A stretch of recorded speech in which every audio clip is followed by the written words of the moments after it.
Bem-vindos a mais uma análise aprofundada. Hoje, debruçamo-nos sobre uma tensão que me parece fundamental no mundo moderno. Sim, A inovação, que por natureza parece querer ser global, certo? sim, E depois temos os sistemas que a protegem, as patentes, que continuam muito agarradas às fronteiras nacionais. exatamente. Uma desconexão interessante. O nosso ponto de partida é um artigo de 2019, bastante incisivo, diria, de Edson Zogby. O título diz muito. Inovação não tem pátria, patente também não deve ter. Um título forte, sem dúvida. Vamos então explorar esta ideia. A questão central que o Zogby nos lança é se, num planeta como o nosso, cada vez mais conectado, faz mesmo sentido manter esta ligação quase umbilical da patente a uma nacionalidade específica. Uhum. Será que estamos, na chamada era da inovação, a usar um sistema de proteção que já não serve o propósito? Ou, por outro lado, será que um sistema universal seria a resposta mais lógica? Precisamente. Vivemos numa época quase obcecada pela inovação, não é? Vista como um motor para quase tudo. Crescimento económico, novos produtos, serviços rentáveis. Sim, está em todo lado. Mas, como o artigo argumenta, e bem, parece haver um desfazamento potencialmente problemático entre a natureza global, fluida da criação de ideias, e a estrutura que temos, que é rígida, nacional, para as proteger. Certo. O Zogby põe mesmo o dedo na ferida ao questionar como é que a origem geográfica de uma ideia, ou melhor, do seu inventor, interage com a proteção legal, especialmente se pensarmos nas disparidades enormes que existem no mundo. Pois, Essas circulam. a informação não tem fronteiras hoje em dia. Exato. A questão é, será que a validação e o registro dessa ideia acompanham essa fluidez toda? Ou, pelo contrário, tornam-se uma entrave, uma barreira? O Zogby é bastante taxativo neste ponto. Ele defende que uma inovação, para ser mesmo inovação, tem de ser uma novidade universal. Ponto. Uhum. Se é realmente nova, tem de o ser em Helsínquia, em Maputo, em qualquer sítio. O resto, na perspectiva dele, não é bem inovação pura. É cópia ou, vá lá, uma melhoria incremental. Sim, ele menciona os tipos contínua, disruptiva, radical. Exato, mas ele insiste que essas melhorias partem sempre de algo que já existe. A inovação genuína, para o Zogby, transcende essa base. É algo novo em todo o lado. Sim, essa distinção é absolutamente crucial para o argumento dele. E a forma como ele ilustra a arbitrariedade da nacionalidade da patente é muito eficaz. Ele propõe um cenário hipotético. Qual? Imagina, um inventor em Angola tem uma ideia genial. Consegue financiamento de um investidor na Polónia. Mas, para acelerar as coisas, para proteger a ideia rapidamente, decide registar a patente na Alemanha. Ah, porque lá o processo é mais rápido. Exato. Talvez consiga um registro numa semana, enquanto em Angola, no cenário dele, poderia demorar 2 anos. Bem, um cenário perfeitamente plausível no mundo globalizado de hoje. Completamente. E o Zogby lança a pergunta, então a inovação é angolana, por causa do inventor? É polaca, por causa do dinheiro? Ou é alemã, porque foi lá que se registrou a patente? É uma boa pergunta. A conclusão é a que ele nos leva, é que a nacionalidade que se põe na patente é, em grande medida, uma escolha. Uma escolha estratégica de quem registra. Torna-se uma convenção administrativa quase, desligada da essência, da origem da ideia. Não reflete necessariamente onde a faísca aconteceu ou quem a tornou possível. E isto leva-nos diretamente à questão nuclear do artigo que ele coloca. Então, qual a vantagem de se considerar esta origem geográfica? Pois, Se a nacionalidade é assim tão maleável ou até arbitrária, como ele sugere, qual é o propósito real disto no sistema de patentes? E é aqui que a crítica do Zogby se torna mais contundente. Ele classifica estes sistemas locais como potencialmente retrógrados, bairristas, protecionistas, limitadores. e vale a pena talvez descompactar um pouco o que ele quer dizer com bairristas ou protecionistas aqui. Não é só uma questão de orgulho nacional, pois não. Não parece. Zogby sugere que estes sistemas podem estar amarrados a leis, a regulamentos específicos de cada país, ou mesmo a interesses económicos locais que não estão alinhados com a natureza universal da descoberta. Certo. Uma regra que faz sentido para proteger, sei lá, uma indústria específica num país pode ser um obstáculo gigante para uma inovação disruptiva que vem de fora. Ou mesmo de dentro, mas que não encaixa nos moldes antigos. Uhum. O sistema, em vez de acelerar a inovação, pode acabar por filtrá-la ou até bloqueá-la, em nome de interesses locais ou de uma burocracia que já não faz sentido. E as consequências disto, segundo o Zogby, não são apenas teóricas, pois não. Ele aponta para um efeito bastante perverso. Sim, qual? Os países economicamente mais fortes que têm sistemas de patentes mais eficientes ou mercados mais atrativos acabam por sugar, por assim dizer, os inovadores e as suas criações. Uma espécie de fuga de cérebros da inovação. Exatamente. E isto cria um ciclo vicioso que acentua o fosso tecnológico entre países desenvolvidos e em desenvolvimento. A inovação, que podia ser uma força para equilibrar, acaba por reforçar as desigualdades que já existem. Sim, e é interessante que o Zogby também olha para o outro lado da moeda. Ele diz que se os países menos desenvolvidos tentassem, à força, reter as inovações que nascem lá, Criando barreiras, sim, criando barreiras à sua exploração global, isso seria igualmente ineficaz e, no limite, até autodestrutivo. ou seja, Ou seja, dentro deste paradigma atual de patentes nacionais, parece não haver uma saída fácil. Quer a inovação vá para os centros mais poderosos, quer fique retida localmente sem conseguir escalar globalmente, o resultado parece ser sempre subótimo. Pelo menos do ponto de vista do progresso global e até da recompensa para quem inova. e falando em ineficácia, o artigo não poupa nas palavras quando dá exemplos concretos. O caso do Brasil, na altura em que o artigo foi escrito, é apresentado como um exemplo gritante. A informação de que levaria, em média, 19 anos para registar uma patente, é difícil até de imaginar. É verdadeiramente chocante. Zogby usa termos fortíssimos. Chama-lhe piada de mau gosto. Diz que a ideia se torna um fóssil nesse tempo todo. Um fóssil. Classifica a situação como ridícula. E o ponto dele é muito claro. Uma demora desta magnitude anula completamente o propósito da patente. A proteção serve para quê? Para dar ao inventor uma janela de exclusividade para explorar a sua criação? Certo, um avanço temporal. Exato. Mas se essa janela só se abre 2 décadas depois, numa área onde a tecnologia avança em meses, ou às vezes semanas, a invenção original já perdeu toda a relevância. Já foi ultrapassada, copiada informalmente, ou tornou-se obsoleta. Transforma a patente numa espécie de registro histórico quase arqueológico em vez de ser uma ferramenta económica ativa. Precisamente. Ele chama isto uma grande armadilha sistémica. Não é apenas um problema de um departamento ser lento. É o próprio sistema que, pela sua estrutura, pela sua morosidade, se torna contraproducente. Em vez de incentivar, desincentiva. Em vez de proteger, expõe a inovação à irrelevância antes mesmo de ser reconhecida formalmente.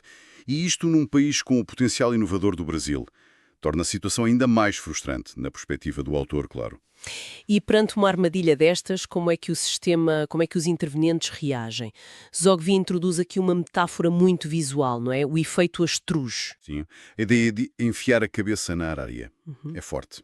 Zogby sugere que há uma tendência, talvez por parte das instituições, dos decisores políticos, se calhar até dos próprios utilizadores do sistema, para não quererem confrontar a realidade desconfortável da ineficácia. Talvez porque a solução parece demasiado complexa ou politicamente difícil. Sim, mexer nestas estruturas. A lógica implícita que ele critica é se não vemos, não sentimos.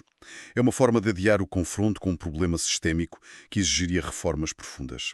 E talvez dolorosas para alguns. Mas será que é só uma questão de evitar o desconforto? Ou poderá haver também uma certa inércia institucional? Uma dificuldade em mudar estruturas tão estabelecidas, mesmo quando já não respondem às necessidades atuais? O artigo parece sugerir isso também. Sem dúvida. O efeito avestruz pode ser visto não só como negação, mas também como um sintoma de paralisia institucional. Mudar sistemas de patentes implica mexer com leis nacionais, acordos internacionais, interesses económicos consolidados. É um vespeiro. É um processo complexo e potencialmente conflituoso, sim. A inação, mesmo que seja prejudicial a longo prazo, pode parecer o caminho de melhor resistência no curto prazo para quem está dentro do sistema. Zogby parece ver isto como uma falha de liderança, uma falta de visão estratégica. E essa crítica à falta de ação não fica só pelas fronteiras nacionais. Zogby não se limita a apontar o dedo aos sistemas de patentes de cada país. Ele vai mais longe e critica também organizações internacionais de grande prestígio. Como a ONU? Sim, a ONU e, surpreendentemente, até o Instituto Nobel. Ele descreve este último como retrógrado e à beira da obsolescência. São palavras bastante duras. São, de facto, muito duras. E a crítica central a estas entidades é que elas funcionam mais como uma claque, é a palavra que ele usa. Uma claque. Sim, ou seja, limitam-se a aplaudir e a premiar a inovação e os inovadores, o que é ótimo, claro, é meritório. Mas não assumem um papel ativo, um papel de protagonista na reforma dos sistemas que governam essa mesma inovação. Uhum. Zogby vê aqui uma oportunidade perdida, uma inutilidade atroz nas palavras dele. Ele parece esperar que entidades com este peso, com esta visibilidade global, liderassem o movimento para criar um sistema de proteção mais adequado à nossa era, global, em vez de apenas celebrarem os resultados, apesar das falhas do sistema. Portanto, a crítica não é ao reconhecimento do mérito em si, mas à passividade perante os problemas estruturais que afetam a própria criação desse mérito, é isso? Exatamente isso. A ideia é que, ao não usarem a sua influência para impulsionar uma reforma sistémica, estas organizações acabam, talvez sem querer, por legitimar um status quo que o Zogby considera profundamente inadequado. Uhum. Se ligarmos isto ao panorama geral que ele traça, percebemos a lógica do argumento. Os sistemas nacionais fragmentados e lentos, mais a passividade das grandes instituições internacionais, tudo isto cria um ambiente global que gera mais resistências do que aceleração para a inovação. E é perante este diagnóstico que é francamente pessimista em relação ao estado atual das coisas que Zogby faz o seu apelo. Ele não se fica pela crítica, felizmente. Propõe um caminho. Sim, ele lança um repto direto aos próprios atores da inovação. Os inovadores, claro, mas também os investidores, os académicos, os empresários, todos os que fazem parte deste ecossistema. E o que é que ele propõe? Ele defende que estes grupos devem unir-se em rede, é a expressão que usa. O propósito dessa união seria, claro, lutar ativamente por um novo paradigma, o das patentes universais como padrão global. Unir-se em rede soa quase como um movimento de base, não é? A surgir de dentro do próprio mundo da inovação, perante a inação das estruturas formais. Pode ser interpretado assim, sim. É um apelo à auto-organização e à defesa coletiva de interesses que, segundo Zogby, são universais para quem inova. Ele reconhece que esta mudança já devia ter acontecido, diz mesmo que já passou da hora. Há um sentido de urgência na escrita dele. Nota-se. Mas, ao mesmo tempo, termina essa secção com uma nota de otimismo pragmático. Nunca é tarde para começar a mudança necessária. É um misto de frustração com o passado e esperança no futuro, mas uma esperança dependente da ação coletiva. E o artigo entregou-me com uma frase que encapsula bem esta visão de transcender fronteiras e ainda com uma pescadela de olho ao futuro, não é? Sim, a frase final é ótima. A pátria da inovação é a Terra, isso por enquanto.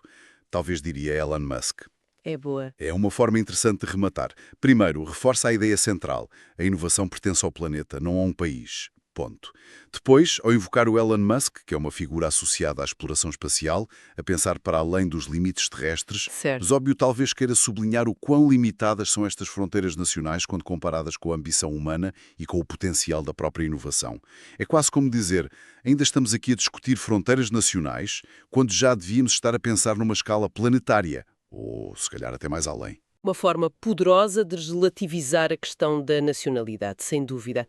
Recapitulando então esta análise baseada no artigo de Zogby, o cerne da questão é esta: dissonância profunda entre a natureza da inovação, que ele vê como inerentemente global, rápida, sem fronteiras, e os sistemas que a deviam proteger, que são predominantemente nacionais, lentos, burocráticos e, por vezes, até protecionistas nos seus efeitos. Exatamente.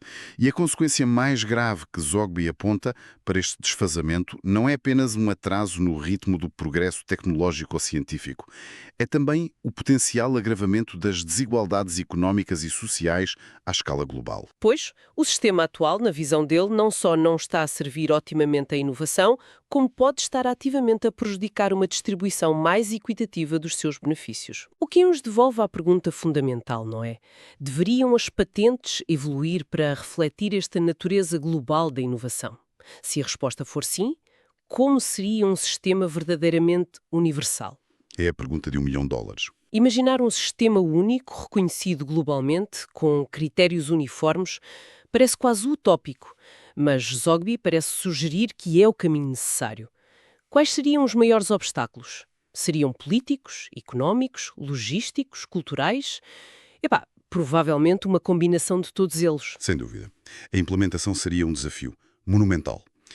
Mas para além dessa questão da viabilidade, que é enorme, talvez valha a pena levar a reflexão um pouco mais longe, já que estamos aqui, Sim. inspirados por esta discussão. Assumindo que o sistema universal fosse de alguma forma implementável, que outras complexidades poderiam surgir? O Zogby foca-se muito na velocidade, no alcance geográfico, na uniformidade. Certo. Na eficiência global. Mas será que ao universalizar tudo não se perderia algo importante relacionado com os contextos locais?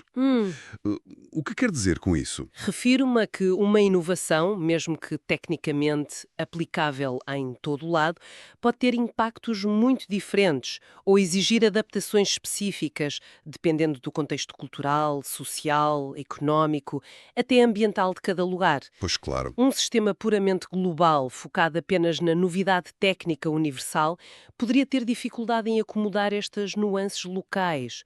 Ou será que a nacionalidade da patente, mesmo sendo arbitrária no registro, como Zogby argumenta, ainda reflete de alguma forma uma ligação a um ecossistema específico, com as suas particularidades, que se perderia numa abordagem totalmente homogénea? Sistema híbrido, que combina o reconhecimento global com alguma flexibilidade ou consideração local.